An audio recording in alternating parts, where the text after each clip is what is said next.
মাননীয় স্পিকার, আমি গত সপ্তাহে লক্ষ্য করলাম আমাদের মাননীয় প্রতিমন্ত্রী বিদ্যুতের সংকট নিয়ে কথা বলার সময় আমাদের অমিত সাহেব একটা জায়গায় একটা ওয়ার্ড ইউজ করলো, ফ্যাসিস্টের অব্যবস্থাপনা। আমি মনে করি এটা অনেক সফট এবং মাইল্ড একটা ওয়ার্ড ব্যবহার করা হয়েছে। আওয়ামী লীগ আমলে কোনো অব্যবস্থা হয় নাই বিদ্যুৎ খাতে। আওয়ামী লীগ আমলে হয়েছে লাগামহীন দুর্নীতি আর চুরি বিদ্যুৎ খাতে। আর্টিফিশিয়াল ক্রাইসিস ক্রিয়েট করা হয়েছে মাননীয় স্পিকার। গ্যাস উত্তোলন করা হয় নাই বাপেক্স দিয়ে, ফেয়ার করা হয়েছে তৌফিক এলাহি সাহেবকে দিয়ে, যেটা ছিল সম্পূর্ণ একটা ব্লাফ। তারপর কুইক রেন্টাল দিয়ে কুইক ডিস্ট্রয় করা দিয়ে হয়েছিল এই দেশকে, এবং সেই বোঝা আমরা এখনো বয়ে বেড়াচ্ছি। আমি এই কথাটা সম্মানের সাথে এই জন্য বলি, কারণ আমি কয়েকদিন ধরে আই ওয়াজ ওয়ান্ডারিং যে কেন তরুণ সমাজরা বারবার শুধু জুলাইতে এই ৩৬ দিনের কথাই বলে। দেন আই রিয়েলাইজড যে আমরা ২০০৮ থেকে গত ১৭ বছরের আওয়ামী লীগের অত্যাচারের কথা তাদের সাথে কানেক্ট করতে পারি নাই। আমার সামনে বসা মাননীয় সংসদ সদস্য আমার ভাই নাহিদ, হাসনাত, দেয়ার অনলি 28 years of age। 18 বছর আগে তাদের 10 বছর বয়স ছিল। তারা শেয়ার মার্কেটের দরবেশের অত্যাচারে 30 লক্ষ লোকের ফকির হয়ে যাওয়ার কথা জানে না, জানলেও সেটা ফিল করে না। বিডিআর পিলখানার কথা ফিল করে না, হয়তো জানে। তারা হেফাজতের সময় আলেম ওলামাদের রাস্তায় কান ধরে উঠায়া বসার সেই অপমানের কথা ফিল করে না। We couldn't connect to them. তারা হয়তো শুনেছে, তারা জানে না এই পার্লামেন্টকে কিভাবে নষ্ট করা হয়েছিল। ইয়াবাবদি, who is a Pablo Escobar, সবচেয়ে বড় ড্রাগ লর্ড এই দেশের, তাকে এখানে বসানো হয়েছিল। মমতাজকে বসানো হয়েছিল। তৎকালীন রাষ্ট্রপ্রধানকে এখানে বসে হযরত উমরের সাথে তুলনা করা দেওয়া হয়েছিল। প্লিজ, হযরত উমরের সাথে তুলনা করে দেওয়া হয়েছিল। এখানে বসে তৎকালীন রাষ্ট্রপ্রধানকে হযরত উপাধি দেওয়া হয়েছিল, পীর আউলিয়া দেওয়া হয়েছিল। আপনি এখানে বসা, যদি মেজর হাফিজ সাহেব থাকতো আমি বলতাম 2009 সালে আমি ওরা বাই ইলেকশন করতে গিয়েছিলাম, ধানের শীষের ভোট দেওয়ার জন্য এক কর্মীর বুড়া আঙ্গুল কেটে দেওয়া হয়েছিল। এই জিনিসগুলি আমরা কানেক্ট করতে পারি না, আমরা ইয়াং জেনারেশনকে পৌঁছাতে পারি না। তাহলে তারা রিয়েলাইজ করতো এরকম 36 দিনের জুলাইয়ের ছোট ছোট জুলাই আমরা 17 বছর উপলব্ধি করেছি। মাননীয় স্পিকার, গেল সংসদের কথা, জুডিশিয়ারির কথা ইমাজিন করেন। আরস্কিন মেয়র পার্লামেন্টারি প্রসিডিংসে বলা আছে জুডিশিয়ারি নিয়ে আমাদের কথা বলা উচিত না, বাট আমার বলতে হচ্ছে একটা দেশ থেকে চিফ জাস্টিস ভেগে চলে গিয়েছে। কি পরিমাণ ইন্টিমিডেশন, কি পরিমাণ প্রেজুডিশিয়াল এফেক্ট, সেটা আর অন্যান্য হাইকোর্টের জাস্টিস রূপে পড়া হয়। আমার দেশ নেত্রী খালেদা জিয়ার বিচারের রায় গণভবনের বারান্দায় বসে লেখা হয়েছে, যেখানে লক্ষ কোটি টাকা এক একটা মন্ত্রী 700 বাড়ির মালিক দুবাইতে হয়েছে। আজকে মাননীয় প্রধানমন্ত্রী বসা, উনার রায়ও হয়তো গণভবনের কোনো করিডোর থেকে রাখা হয়েছিল। জুডিশিয়ারিকে এভাবে ধ্বংস করে দেওয়া হয়েছে। ব্যুরোক্রেসি, তিতাসে নাকি কেজিতে করে টাকা খেত। ওয়াসার এমডি কে সরানোর জন্য হাইকোর্টে রিট করা হয়েছে, থাকসিন কি নাম তার, একটা বিসিএস পরীক্ষাতে বঙ্গবন্ধু শেখ মুজিবুর রহমানের ছবির পিছে যদি জাতির জনক না বলা হয়, তাহলে সেই পরীক্ষায় পাশ করানো হয় নাই। এরপরও ডিএনএ টেস্ট করে 15 লাখ টাকা ঘুষ নিয়ে তারপর বিসিএস এ চাকরি দেওয়া হয়েছে। এটা তো গেল শুধু এই সংবাদ মাধ্যম, চ্যানেল 1, দিগন্ত, ইসলামিক টিভি। পত্রিকার মালিকরা রাত্রে ঘুমাতে পারতো না। সামাজিক যোগাযোগ মাধ্যমে আমরা একটা ফেসবুকে স্ট্যাটাস লিখে 10 বার সেটা ডিলিট করতাম, চিন্তা করতাম এই বুঝি আইসিটি আমাদের ধরলো কিনা। ব্যবসায়ীদের কথা বলেন, বাংলাদেশের ব্যবসায়ীরা সব দলের সাথে সম্পর্ক থাকবে, ঠিক আছে, কিন্তু কিছু ব্যবসায়ী ভয়ে চলে গিয়েছে। আমরা এও শুনেছি বড় বড় ব্যবসায়ীরা তৎকালীন সরকার প্রধানকে মা, আম্মু বলে সম্বোধন করেছে। কেউ কবিতা বলেছে, তুমি আমার প্রথম, তুমি আমার দ্বিতীয়। আপনারা শুনেন নাই?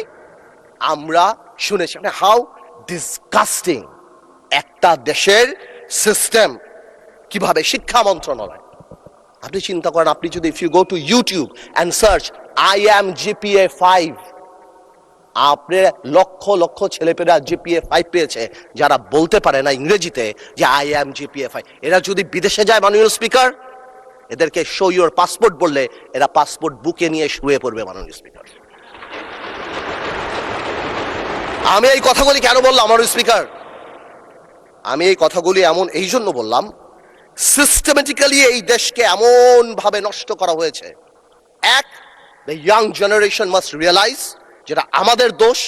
We couldn't connect to them, we couldn't connect to the Gen Z generation and tell them what atrocity been going on. আমরা কি ট্রমার মধ্যে থেকে 17 বছর গিয়েছি। আরেকটা রিজন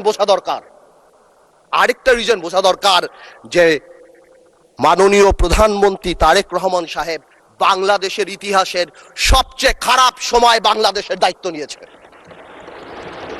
বাংলাদেশের প্রধানমন্ত্রী তারেক রহমান সাহেব যখন গণতন্ত্র ক্ষতবিক্ষত, তখন বাংলাদেশের দায়িত্ব নিয়েছে যখন the whole country system is completely corrupted.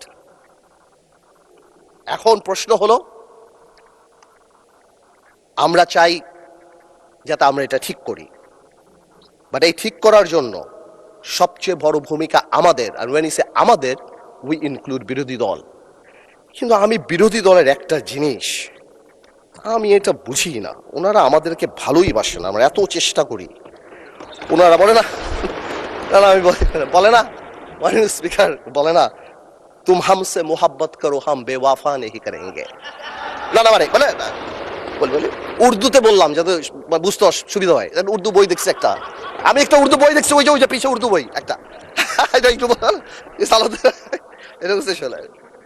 আর আপনাদের সাথে কমিউনিকেট করতে, এনিওয়েজ আমি আপনাকে কল করি, will talk about it later.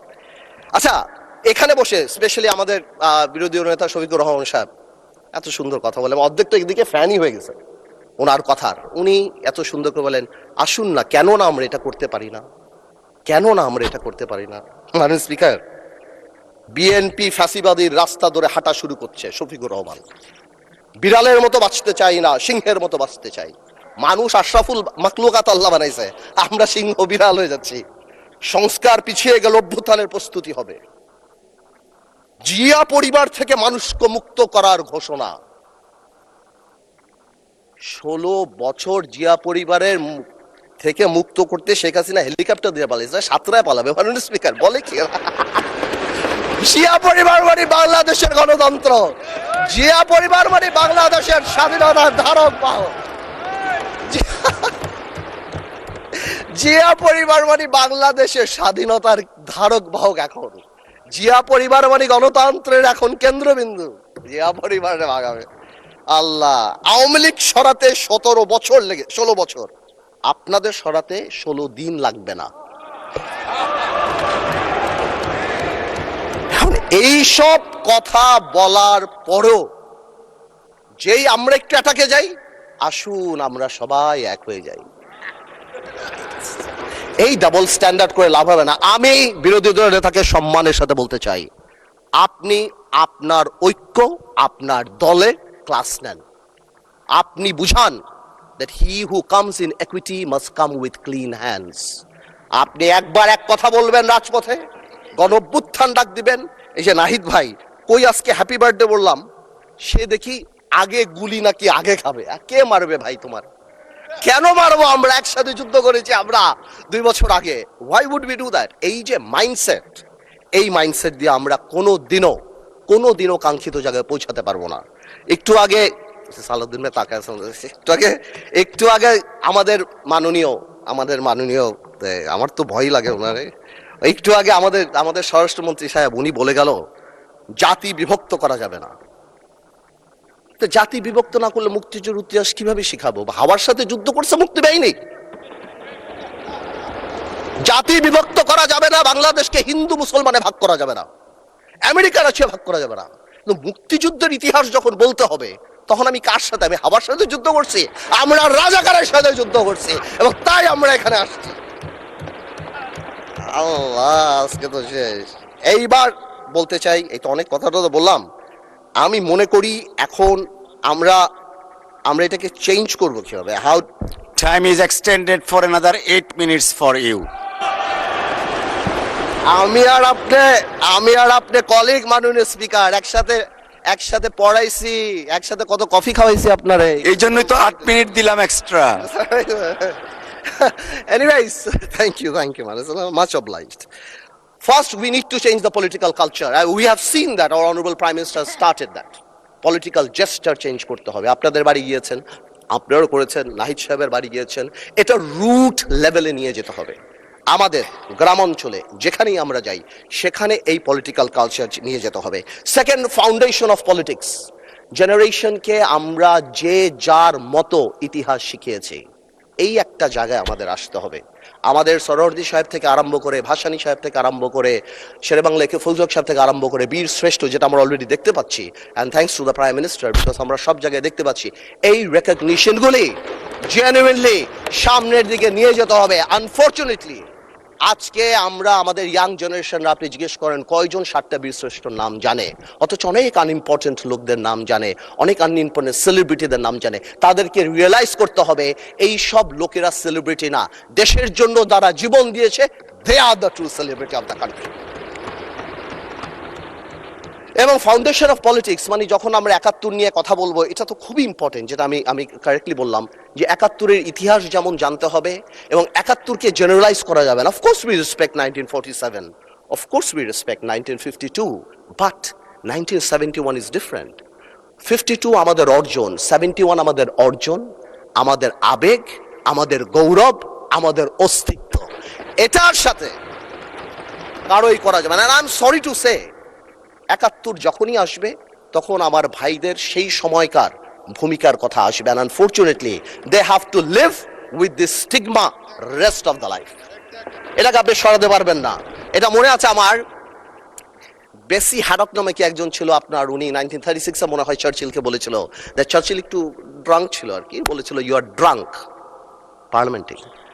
Churchill ঘুরে বলেছিল I am drunk, tomorrow I can be sober, but you are ugly and you shall remain ugly. তো আমরা মাঝে মাঝে লাইন ক্রস করি, কালকে হয়তো ভালো হয়ে যাব, কিন্তু আপনারা যা ছিলেন তা থাকবেন, তাই থাকবেন। এটা বাস্তব, এটাকে মেনে নেয়াই ভালো। 47, 52 আর 71 এক না, প্রত্যেকটারই বিউটি আলাদা। আরেকটা জিনিস ভেরি ইম্পর্টেন্ট, এটা নির্বাচন আগেও মাননীয় প্রধানমন্ত্রী অনেকবার বলেছিল, জনগণ। এটা খুব important. We have realise this time যে আমাদের কর্মী কত এক একটা এলাকায় 10,000, 15,000, 20,000, কিন্তু জনগণ 4 lakh, 4.5 lakh vote. Something is wrong, half of the people are not voting, something is wrong, we couldn't connect, আমরা তাদের আনতে পারছি না। সুতরাং আমি মনে করি আগামীতে আমাদের সবারই জনগণ ভিত্তিক সংগঠন করা উচিত। প্রত্যেকটা ইউনিয়ন থেকে ইউনিয়নের অ্যাডভাইজরি কমিটি করে তাদের আমাদের প্রত্যক্ষ রাজনীতির সাথে আনা উচিত। এবং যদি সম্ভব হয়, এটা আমার তরফ থেকে শুধু, আপার হাউস হচ্ছে আমাদের সবচেয়ে বেশি ফরেন কারেন্সি আসে গার্মেন্টস থেকে, বিদেশি থেকে, সেখান থেকেও গার্মেন্টসের বোনদেরকে যদি কোনোভাবে আপার হাউসে রাখা যায়, সো দ্যাট তাদের কথা আমরা শুনতে পারি, অথবা প্রবাসী কথায় যদি 2-1 জন রাখা হয়, আমার মনে হয় ডিরেক্টলি তাদের সাথে আমাদের কানেক্টিভিটিটা হবে। It is just my opinion, আমার বলার জন্য। আরেকটা জিনিস আছে, এটা আরেকটা ইম্পর্টেন্ট জিনিস, সময় তো চলে যাচ্ছে, বেশি সময় নেওয়া যাবে না। আর সামাজিক লিডারশিপ ইজ ভেরি ইম্পর্টেন্ট। সমাজ এখন সাংঘাতিকভাবে বিভক্ত। আপনি ভোট নিতে যাবেন, কোনো বাড়িতে ঢুকবেন, বাবা সারাদিন নামাজ পড়ছেন, অথবা বাবা সারাদিন কাজ করছেন, তার ওয়াইফ সারাদিন নামাজ পড়ছেন, ছেলে একটা টিকটক করে, মেয়ে একটা কোরিয়ান অ্যাক্টর হতে যায়। উই নিড সোশ্যাল লিডারশিপ, এবং এটাকে একটা বন্ধনে আনার জন্য the only thing is religion or culture. আমরা মডার্নাইজেশন, গ্লোবালাইজেশনের নাম করে আমাদের রুট, আমাদের ধর্ম থেকে অনেক দূরে সরে গিয়েছি। আমাদের ধর্মে আর কালচারে ফেরত আসতে হবে যদি সমাজকে বাঁচাতে হয়। সুতরাং আমরা যারা এখানে আছি, তাদের পলিটিক্যাল লিডার হওয়ার পাশাপাশিও প্রত্যেকেরই সামাজিক লিডারের ভূমিকায় যেতে হবে। বেশি সময় নাই, আমি খালি এতটুকু বলবো, আমাদের দেশে আমরা যারা আছি, আমাদের মাননীয় প্রধানমন্ত্রী আরম্ভ থেকে ক্যাবিনেট এবং আপনারা যারা আছেন, আমাদের সবাই কাজ করা উচিত কিছু জিনিস করতে, মোরাল ভ্যালুস বাড়ানোর জন্য। আমি শুনেছিলাম এখানে শিক্ষামন্ত্রী ছিলেন, একবার বলেছিলেন বিভিন্ন ল্যাঙ্গুয়েজের কোর্স করানো হবে। আমি মনে করি একটা স্কুল অফ গাইডেন্সও থাকা উচিত। We lack heroes. আমরা কাদেরকে হিরো বানাবো। প্রায় আমরা হযরত মুহাম্মদ সাল্লাল্লাহু আলাইহি ওয়াসাল্লামের কথা বলি, আমাদের মুশকিলে, আমাদের রাজনৈতিক মুশকিলে আমরা যদি পৃথিবীর সর্বশ্রেষ্ঠ মানব নবী করিম সাল্লাল্লাহু আলাইহি ওয়াসাল্লামকেই ফলো করি, চার খলিফাই করি, সমাধানের সাথে সাথেও একটা ডিভাইন ব্লেসিং আমাদের থাকবে ইনশাআল্লাহ, এবং আল্লাহ তাআলা আমাদেরকে কোনোদিনও বিপদে ডেকে নিতে দিবে না। শেষ কথা একটা বলে যাই, অনেকেই আওয়ামী লীগ নিয়ে কথা বলে, আওয়ামী লীগের ফিরে আসা নিয়ে কথা বলে। আমি একটা কথা আওয়ামী লীগ নিয়ে পরিষ্কার বলে দিতে চাই, জুলাইকে অস্বীকার করে বাংলাদেশে রাজনীতি করার কোনো সুযোগ নাই। জুলাইকে জঙ্গি আখ্যা দিয়ে বাংলাদেশে রাজনীতি করার কোনো সুযোগ নাই, এবং এই বিচার না হওয়া পর্যন্ত বাংলাদেশের রাজনীতি করার কোনো সুযোগ নাই। মাননীয় স্পিকার, যে ইনস্টিটিউশনগুলি আমাদের ধ্বংস হয়েছে, বিশেষ করে আমি মাননীয় প্রধানমন্ত্রী, আমাদের ফরেন মিনিস্টার সবাইকে বলবো, বাংলাদেশ হ্যাজ আ টেইন্টেড, আমি বলবো অ্যাজ আ টেইন্টেড রেপুটেশন। গত সরকারের সময় আমরা স্যাংশন পেয়েছি, স্যাংশন বিদেশের মাটিতে, কিন্তু আমাদের জন্য অত্যন্ত লজ্জাজনক। আমি আমার তরফ থেকে বলবো, এই র্যাবের প্রতি স্যাংশন, অর্থনৈতিকভাবে যেই জিনিসগুলি হয়েছে, যেভাবে আল জাজিরাতে আমাদের রেপুটেশন, আমাদের ব্যাংক লুট থেকে আরম্ভ করে and all Sheikh Hasina's man, এবং তারপর যেভাবে একটা মন্ত্রীর 700 বাড়ি, আমার মনে হয় এই জিনিসগুলিকে আমাদের রিকাভার করার জন্য আমাদের এনাফ কাজ করা উচিত। এবং যদি সম্ভব হয় মাননীয় স্পিকার, একটা ইকোনমিক ট্রিজন আইন পাশ করা উচিত, যে ভবিষ্যতে যাদের কর্মকাণ্ডের জন্য বিশ্ব পরিমণ্ডলে বাংলাদেশের অর্থনৈতিক রেপুটেশন নষ্ট হয়, তারা জানি দেশদ্রোহী হিসাবে বিবেচিত হয়। আমি 1 মিনিট আগেই ছেড়ে দিলাম মাননীয় স্পিকার, আপনাকে অনেক অনেক ধন্যবাদ।